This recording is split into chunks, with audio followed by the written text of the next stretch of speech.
What's up guys, Mike here, the Detroit Borg, and today we finally get a look at the iPhone 7 and 7 Plus. I'm going to compare them in this video to see what exactly you might want to pick up. So the 7 and 7 Plus dimensionally are identical to the 6S and 6S Plus, but we get a tweaked design and a host of new features, from waterproofing for the first time, all new cameras on the front and back, a brighter display with a wider color gamut, in addition to stereo speakers, which is great to finally have on an iPhone. We also get better battery life, thanks partly to the new A10 CPU, which is more powerful but more efficient as well. They've also made some other controversial changes, such as eliminating the headphone jack, and the home button is no longer a physical button, instead it vibrates when you press it. We also get a new design which comes with two brand new colors, black and jet black, and we're going to take a look at both of them in this video. Now once again, the iPhone is available in three capacities, but this time they've doubled them for the same price as they were last year: 32, 120 gigs, and for the first time 256 gigs. Now if you want the jet black model, you'll have to spring for 120 gigs or better in order to get it. So getting to the unboxing, Apple has redesigned the packaging for this generation. So we do have the colors front and center on each cover. But of course, if you get the jet black version, you're going to get a very distinctive black box to go with it. So it's a bit different than the rest of them. So of course, I have one of each color to show off so we can take a look at them side by side. So let's get started with the iPhone 7. Now the plastic surrounding the packaging is now much easier to take off. They actually give you a tab to pull it off. So previously you actually had to cut the plastic off, so they've made this a little simpler. So next up we can go ahead and lift up the lid, and the first thing you see here won't be the phone, it's actually the paperwork. So this is a little packet that pulls up, and once you get that out of the way you can see the phone. Inside we'll find some paperwork, including a quick start guide, which is a bit different than we've seen in previous generations, so it explains some of the features here. We also have the regulatory and warranty information, in addition to Apple stickers, which are now on this clear plastic sheet. And unfortunately, all these stickers are still white, so they're not color matched to the phone. So getting to the phone itself, it does have a little plastic tab along the bottom, so we can use this to pull it out of the box. So it's wrapped in plastic to keep it nice and protected, and we can go ahead and peel this off. And of course, that's the last time this phone is going to be this clean looking, especially with these black colors. Now next up, let's get to the accessories, which have been redesigned for this generation of iPhone. First up, we have something that hasn't changed, and that is the 5-watt power adapter, which comes with every iPhone 7. Next up, we have the new lightning connected earpods. So we don't get the wireless AirPods in the iPhone 7. That's a separate accessory that you have to purchase, but you do get wired headphones that connect directly to the lightning connector. Also included here is the adapter for traditional analog headphones. So you do get that with every iPhone 7 purchase, so at least you have an adapter in order to use your old headphones. And lastly, at the bottom of the box, we get our lightning cable. So getting to the unboxing of the iPhone 7 Plus, obviously identical to the iPhone 7, just scaled up to size. So all you have to do is remove that plastic sleeve, pop open the lid, and inside, first thing you'll see is the paperwork. Setting that aside, we'll find the phone just below it, wrapped in plastic, which comes off very easily. And of course, I have the gold version in this case, as well as the silver version. And in terms of the accessories, they're also identical. They're just more widely spaced for the bigger box. So when it comes to setup, it's pretty familiar for any iPhone. There's a few differences here, but for the most part, it's the same as the iPhone 6S. So we can go ahead and set up our Touch ID sensor, Apple Pay, and Siri voice recognition, which can be done wirelessly as you could with the iPhone 6S.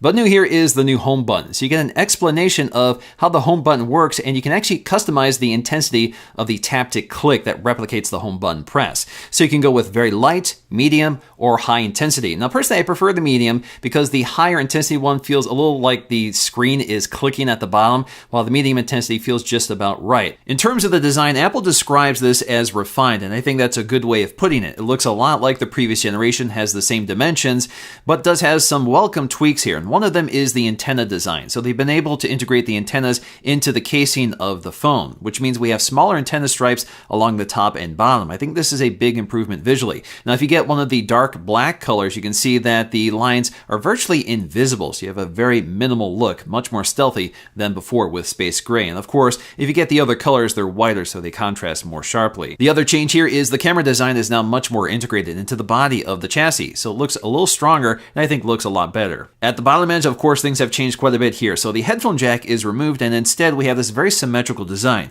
So it looks like we have stereo speakers, but in reality, we have one loudspeaker and microphones on the other side. Apple just wants that symmetrical design so it looks more attractive. But once again, they pay a lot of attention to detail right down to the speaker grills matching the color of the phone. So when it comes to the other buttons, they're in the same place as they were before. On the right side, we'll find our thumb reachable power button, and on the left side, we'll find our volume controls up and down. Now, they did make a slight tweak to the iPhone 7 volume key, so gone is that recession from the iPhone 6s. Now it's a much simpler look. Also found on the right side is our nano SIM tray, and there's a difference here because we have a water-resistant design. The SIM tray also has a gasket built into it, so that's a new feature if you look very closely. Now, although you can't tell by looking at it, the home buttons have also been redesigned, and they're solid state this time, so there is no physical click. But instead of a mechanical click, the Taptic engine replicates a click at the bottom of the phone. It feels exactly like a click. It doesn't feel like a vibration, but it's not quite as localized as I was expecting it to. It actually feels like the bottom of the phone is clicking, not just the button itself. We also get stereo speakers for the first time on an iPhone 7. So we have one loudspeaker at the bottom, and the earpiece now acts as a loudspeaker as well. So that delivers twice the volume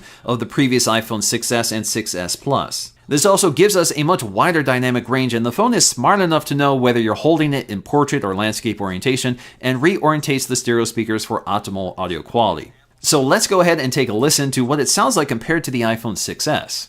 About a year ago, Apple launched a product called the iPhone Lightning Dock, and when the iPhone 6s came out, they launched them in aluminum versions with colors that matched the iPhones. Well, with the iPhone 7, they've had to add a new color, and that is black. So this is designed to accompany the new black color, along with a new jet black color that's coming with the iPhone 7.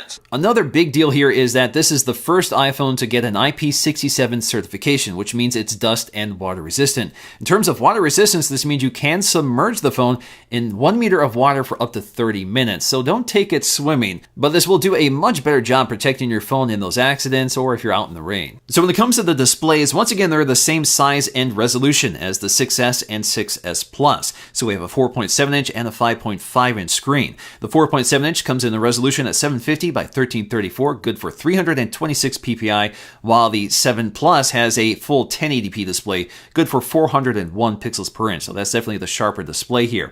Both of them are once again LCD IPS panels with dual domain pixels, which delivers fantastic off-axis viewing, which also gives us very deep and dark contrast with bright, vivid colors. Now, speaking of brightness, both displays are 25% brighter than the previous model. The displays also pick up the same Cinema P3 spec of some of their Mac models, which means we have a much wider color gamut available for this phone. Now, this is great because it can also display the wider color gamut of the new camera system. Now, comparing the iPhone 7 to the 6S displays side by side, the thing that jumps out right away to me is that the 7 looks a lot warmer than the 6S. The 6S has a much cooler color temperature, but the iPhone 7 definitely has a wider color gamut, so it looks a lot more vibrant than the iPhone 6S. But in terms of brightness, at first glance, I don't really see the difference here, but there's definitely a big difference in color. We also get an all-new 7-megapixel FaceTime HD camera, which has an f2.2 aperture. It can finally record in 1080p HD video. Now, if you remember from the previous generation, that was a 5-megapixel sensor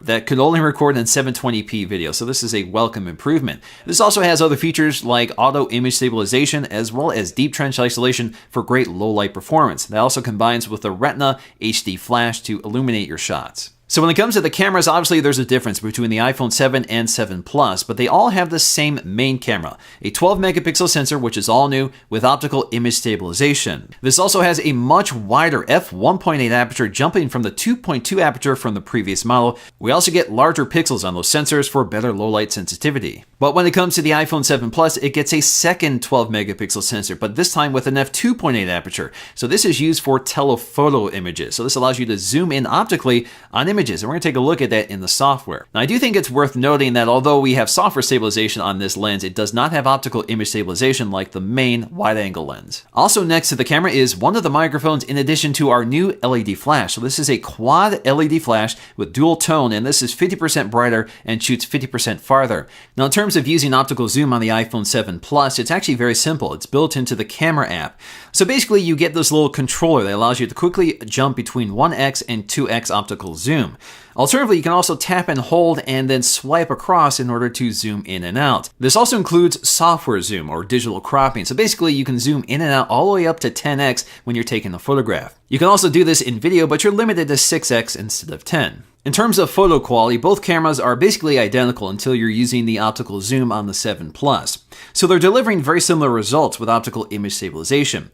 Now in terms of bright daylight conditions, again, we're using a 12 megapixel sensor, so we're not going to see increased sharpness, but we're definitely seeing increased color and better exposure because we have a wider aperture with an f1.8 lens, which means we're getting a lot more light into the camera, and the pixels on the sensors themselves are larger, which means there's better sensitivity. So you're seeing a lot crisper detail, even if we're not seeing higher resolution. The other great detail about this camera is that we have a shallow depth of field thanks to the f1.8 aperture. So that means you can get those blurred background shots with a focus on your subject. And because we have those focus pixels built into the sensor, that means the camera is able to focus very quickly and smoothly on your shot without having to spend too much time figuring out which point you want to focus on. We also have 4K video recording, but this is something you have to turn on under settings. You can't do it from within the app, which is kind of strange. So you have to go to settings, photos, and camera and turn on 4K video recording. So with 4K video recording with optical and software stabilization, handheld video looks extremely smooth. And of course, we benefit from the wider aperture that lets more light in, the better sensor, and the wider color gamut. So 4K video definitely looks a lot better on this phone than it did with the previous generation. And the other great thing here is that we can quickly switch between the wide angle and telephoto lens while recording video. You can even use the software zoom to smoothly zoom in and out on your shot. Now this camera is particularly well suited to low light conditions, so in extreme low light conditions, you definitely see brighter shots, especially if you compare this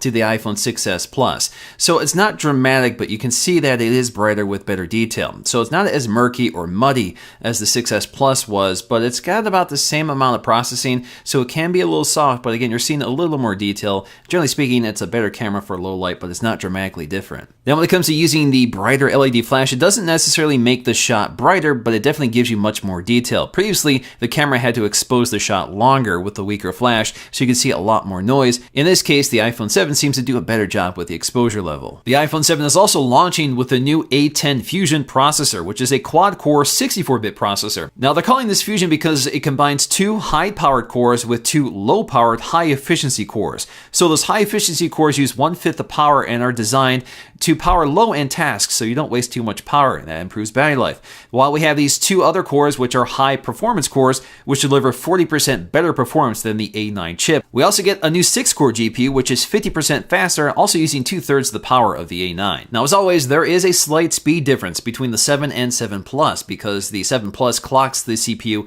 a bit higher. But there's also another big difference, and that is RAM. So there are 2 gigs of RAM on the 7, 3 gigs of RAM on the 7 Plus. So you get a lot more room to work with on the 7 Plus over the 7. Regardless, if you take a look at our Geekbench scores and compare them to the previous generation, you can see a huge gain here. So this makes a very powerful phone even more powerful. So when it comes to battery life, in addition to more efficient processors, we also have larger batteries built into both devices. So Apple estimates that most users should see 1 to 2 hours of additional battery life over the 6s. iPhone 7 does add a few features to iOS 10 that's not available on the iPhone 6s. So for example, if you want to adjust the intensity of the vibration or click of the home button, there is a section for that under settings and under general, and you'll see the home button, and this basically allows you to pick a different intensity if you want. So if you don't set this up correctly when you set up the phone, at least it's there under settings. Also unique to the iPhone 7 is a section under sound and haptics, so that's just sounds on the iPhone 6s.